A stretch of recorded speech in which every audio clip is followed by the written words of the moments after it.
Good afternoon, Earth babies. Like I said, I missed yesterday, but I'm doing it today. So I'm going to start with Taurus. All right. There. Okay.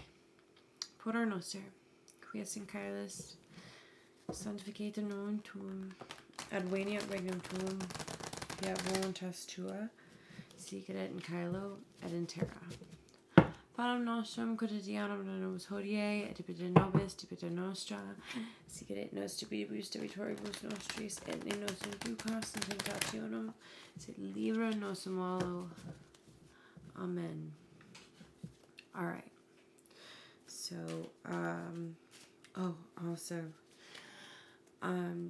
please, angels, guides, creators, however my dear Taurus is conceive of God, please help me use this deck of cards to give them the advice to their highest intellectual, their highest material, their highest creative, and their highest emotional needs.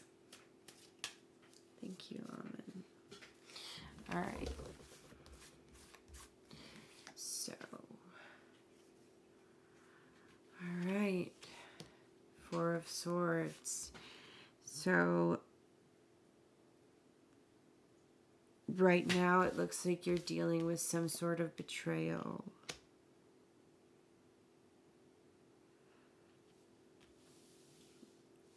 Or dealing with having betrayed somebody.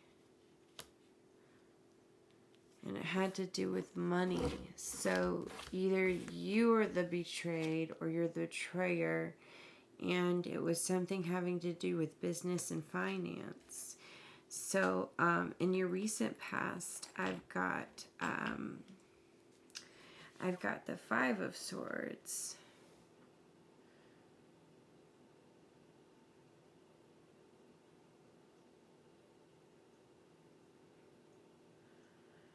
So there's something going on where you're not feeling seen at all in any way. In the recent past, there was some humiliation.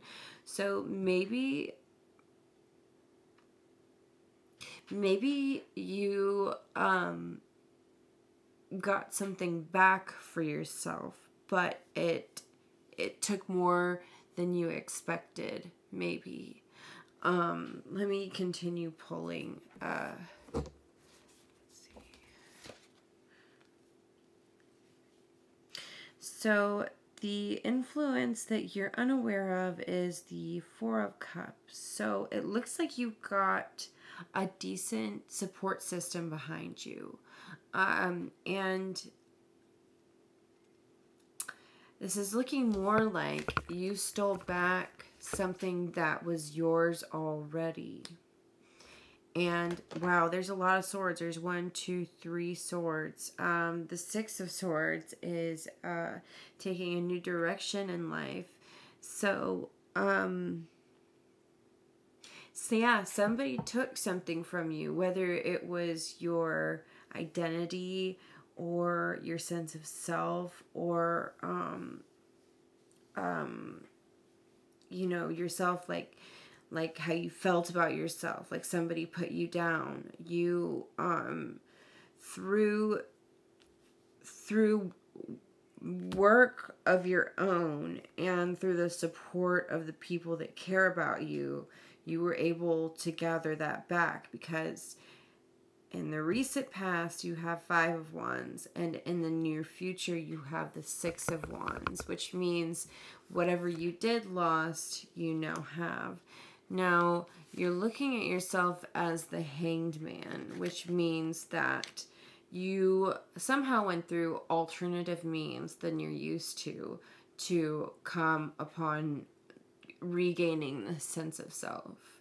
Other people are seeing you as the Hermit. So it's seeming to me like maybe you were in a group of friends, or around a group of people, or maybe working with people that didn't have your best interests in mind. And now that you've regained something back from yourself, they're seeing you as the hangman. Like, you know, they don't understand where you're coming from because they thought they had you under their thumb.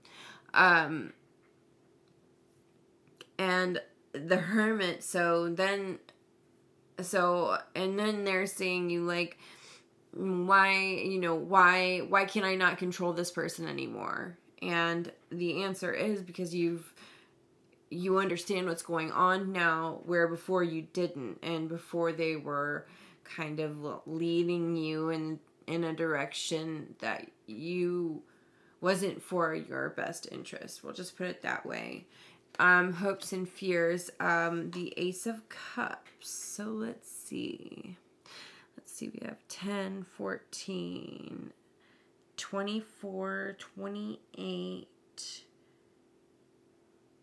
12, 40, 49, 50. So we're at 5 right now, and 5 is kind of a celebratory number.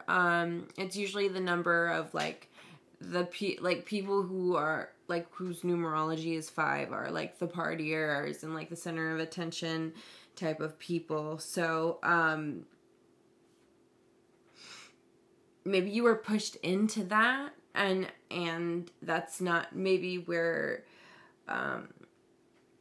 you like shine the most. So you took back, and that's why you have the Hermit in the place, is how other people are seeing you, because instead of going along with whatever plan, was maybe not to your, not speaking to the best of your abilities,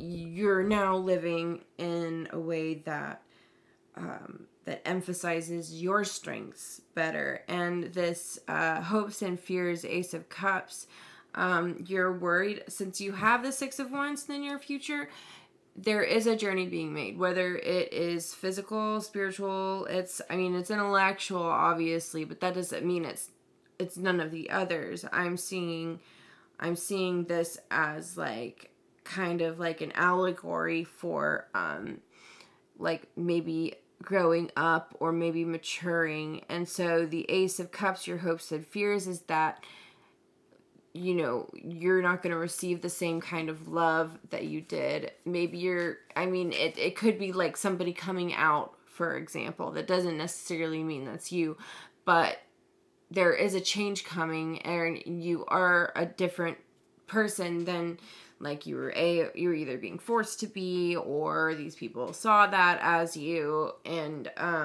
now you've finally taken back your power. So the outcome, the seven of Cups, the Seven of Cups is like the Pandora's box card. So you've got a lot of options coming your way. So this is a really positive spread. The fact that it started with the Four of Swords is kind of hard, but let me get some different cards. I'm gonna pull from Kim Cran's it's not her tarot, it's her what do they call these cards? You guys know I'm missing a word. But I love this deck so much. I was gonna say here, the Desert, and this is 37, card 37. I'm not familiar with all these cards, so I'm gonna have to read this out to you.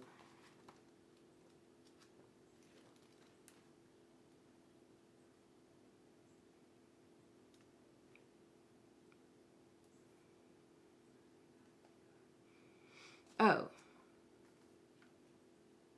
Sorry, this is Roman numerals, so yeah. I'm pretty good with them, but not like super good. What is that? IV V-I-I. Okay. So it's... Yes, okay. The desert leaves us disoriented.